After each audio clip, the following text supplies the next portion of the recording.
The idea is this. It's absolutely an honor. And personally, it's a privilege to serve the people in this room.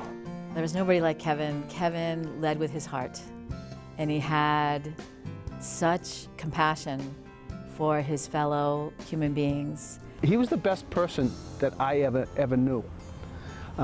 When he died, I felt like all the good came out of me, because all the good that was in me came directly from him. He was the kind of guy that, you know, you had to use a cliche when you talked about him. You know, he was the best. There was no one like him. He was just a good guy, and he probably ended up being my closest friend in life. He was crazy. He was impetuous. He was full of energy. He was a daredevil. He'd take any dare anybody offered him. He always had something so positive to say, and always uplifting, and you always felt good.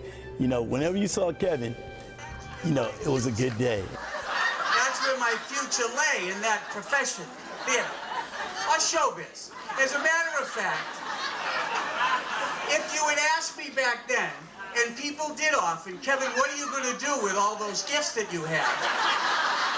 Up at the ledge site here with Jimmy and the boys, I would say, I'm going to be the next Tonight Show host. I want that job. That's the job I really want.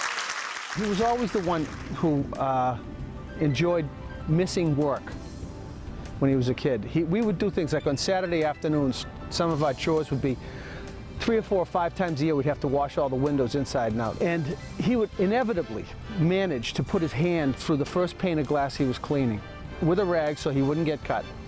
My father would say, "Son of a bitch, get out of here." And he'd send him out, and he'd be bouncing the basketball, walking up the hill, laughing at me while I was still washing the windows. I mean, there was just one act after another that was unheralded. Kevin, one time, there was a single mom that we knew well in the back of Mission Hill who had 3 daughters, and Christmas week, their dog was run over and almost died. And the mom had to take the little bit of money she'd saved for Christmas to save the dog's life, and Kevin made sure that she had Christmas gifts for her children. It would have been fun to entertain a lot of people. It would have been fun to carry a message, whether it was dramatic or comedic or all of that. But you know the difference was in politics? You made a difference in people's lives. You made an extraordinary difference in people's lives. I was the House Chairman of Human Services and Elderly Affairs at the same time. He was the House Chairman of Housing and Urban Development. So we had this passion for helping people most in need. Those people who, the elderly, the young, the disabled, we wanted to help people. If you were in the grip of whiskey or drugs, he was your friend and he was there for you. If you were hungry, Kevin Fitzgerald was going to make sure you had a meal.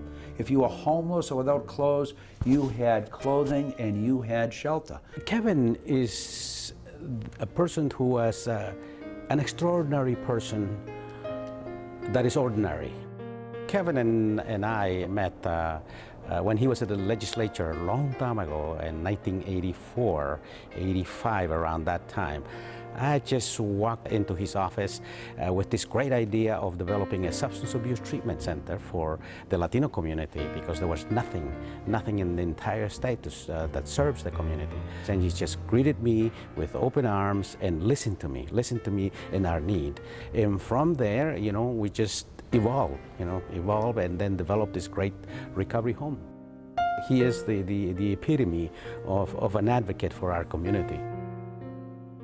I know, you know, Roxbury and Mission Hill were important, but he did it for anybody. Anybody who walked in his office and had a problem. And, you know, everybody who served with him knew that, because he would walk in and he'd say, you know, this guy's from Plymouth, he needs a little help, can you help me with it? I said, Kevin, he's not in your district. Well, he needs some help, or she needs some help. Now, I used to tease him as well. I said, Kevin, we can't let you near the checkbook. You're insane. This is great stuff that you're doing, but somebody else has to watch the checkbook, because for Kevin, every human problem was an opportunity to step forward. And I'm not going to sit here tonight and list our accomplishments. They're too many to list. but they're not mine. They're mine in conjunction with you. He had such an ability to connect and to move people to make change. When he would speak, people listened, and they knew he was sincere. There was no bullshit about Kevin. Kevin was Kevin, and he was the greatest. It's taking care of people and offering those people some hope that things can be better for them. What was so fascinating is you could see him that way at a community meeting at the Mission Church or in the Bromley Heath Housing Development in Jamaica Plain, or seeing him on the floor of the House make an impassioned plea to his colleagues for why some issue was so important.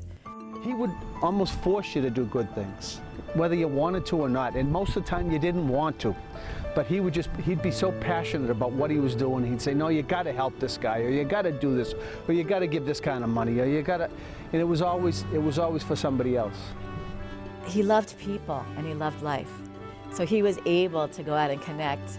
You know, it didn't matter if it was somebody who was cleaning in the kitchen or it was the head of a major corporation. He had the ability to be able to transcend all different kinds of groups, and he did it with such joy and with such passion. Kevin's biggest accomplishment in his personal life, I think, would be his family. He loved his family, he loved his wife, and for us as players, we kind of became like extended family, so I say family first. Yeah, absolutely. He's got great kids and a wonderful wife. She's one of the strongest women I've ever met. He was so proud of his kids. And even in the final months, when Kevin was going through a very, very difficult ordeal, the genuine excitement he felt at being able to take a walk with his daughter, to share some accomplishment about one of the sons, or to talk about what he and Trish had done or were talking about, or really the simplicity of and the joy of a meal shared. The one word that captures Kevin Fitzgerald: compassion. He never, ever, ever tired of wondering about, worrying about, and helping that person who is struggling with some type of addiction, some type of disorder, some type of challenge or limitation. And Kevin was that person's best advocate. It was the compassion every day that really, I think, impressed me and everybody who ever met Kevin Fitzgerald. The word that comes to mind when I think of Kevin actually is love. Friend. Determination. Passion.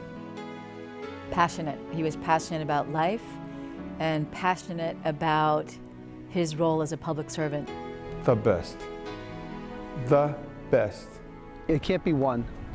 I think integrity and passion and a capacity to love beyond what most of us witness every day.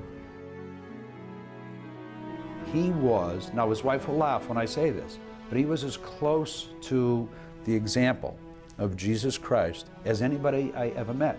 Now, Kevin was earthy, profane, human, all the different lapses and failures we're all prone to. But I say it, I'm telling you, I think of Mother Teresa in a certain way, and I think of Kevin Fitzgerald was our own Boston version of Mother Teresa.